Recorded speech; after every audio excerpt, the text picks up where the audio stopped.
Good morning, everybody. This is Mario again. We're gonna do another lesson. I do a daily lesson about Bitcoin, and it usually runs about 10 minutes average. And I simplify everything. So, hoping that will get you started in your journey. Hopefully, you get in the rabbit hole of learning about Bitcoin, which basically happened to me. And today we're going to talk about how Bitcoin embodies freedom. Bitcoin is just more than a digital currency. It represents a revolution in the financial world, embodying principle of freedom and autonomy that challenges traditional systems. And when I say traditional systems, I'm talking about the banking system that we basically do right now. This is a different way of looking at things with Bitcoin. So Bitcoin basically serves as a beacon of freedom for individuals around the globe. And the number one reason is the decentralization of Bitcoin. So Bitcoin operates in a decentralized network, meaning it isn't controlled by any single entity like a government or a bank. Regular currencies, traditional currencies, are subject to control and manipulation by the central banks and governments. And they print money at will, leading to inflation and loss of value. And Bitcoin, however, is managed by a distributed network of computers called nodes and miners who verify every transaction. This decentralization removes the need for intermediaries, giving power back to the users.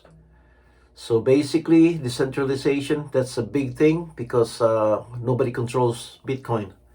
Not the government and not the banks. So basically, we got financial sovereignty, control over our money. With Bitcoin, individuals can have complete control over their money without relying on banks.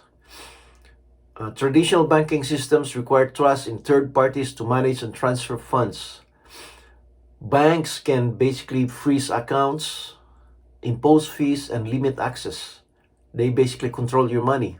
It's not like it's a free, you can just go to the bank and do stuff. They can do whatever they want. Bitcoin users, on the other hand, store their funds in digital wallets, accessible only to them through private keys. So the Bitcoins, they put it in their wallets and they have private keys that they're the only one who controls that Bitcoin.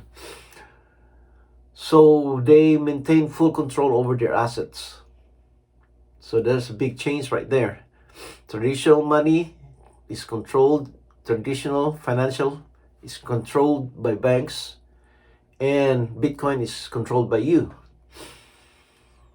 And another thing is its protection against inflation. It's a hedge against currency devaluation. Most traditional currencies are prone to inflation due to overprinting by central banks.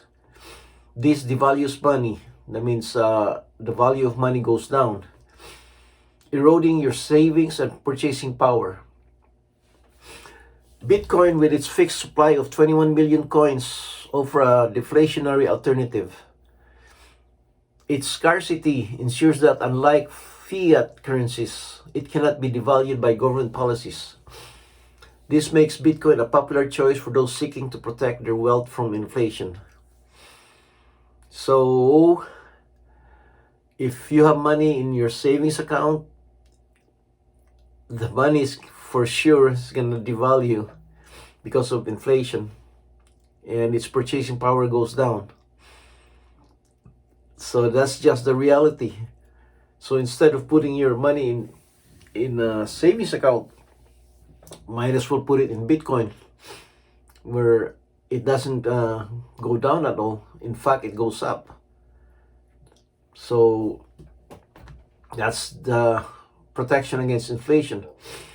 Another good thing about having freedom with Bitcoin is the borderless transaction. Freedom from geographical constraint. So Bitcoin transcends borders. allowing individuals to send and receive money anywhere in the world without the need for intermediaries. On a regular traditional financial system often involve high fees and long processing time for international transactions. Bitcoin transactions are typically faster and cheaper, providing a more efficient way to move money globally. This borderless nature empowers individuals in countries with restrictive financial system, enabling them to participate in the global economy. This is really important, especially for Filipinos, because most of our kababayan, they work abroad. There's so many Filipinos working all over the world and remitting money through remittance companies. With Bitcoin, we're in control of our money, and it's faster and it's cheaper. So this would help a lot of foreigners working all over the world to send to their loved ones. Another aspect is privacy and security. So we're basically free from surveillance. While not entirely anonymous, Bitcoin provides a level of privacy that is not available in traditional banking. Transactions are recorded on a public ledger, the blockchain, but personal details are not attached to these records, so you won't see the personal details.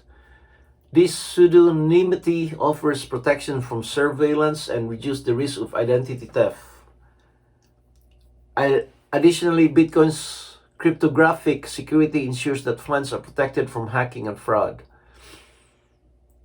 So we have a lot of privacy and security. So there's more freedom there, that nobody is doing surveillance on your funds. And we're empowering the unbanked, financial inclusion. So there's billions of people around the world without access to traditional banking services, especially in the Philippines, where there's so many islands, and those islands doesn't have any regular banks. Bitcoin offers a solution, providing a decentralized financial system accessible to anyone with an internet connection. This financial inclusion empowers individuals who are excluded from the traditional financial system, allowing them to store and transfer value, participate in the global economy, and improve their financial standing.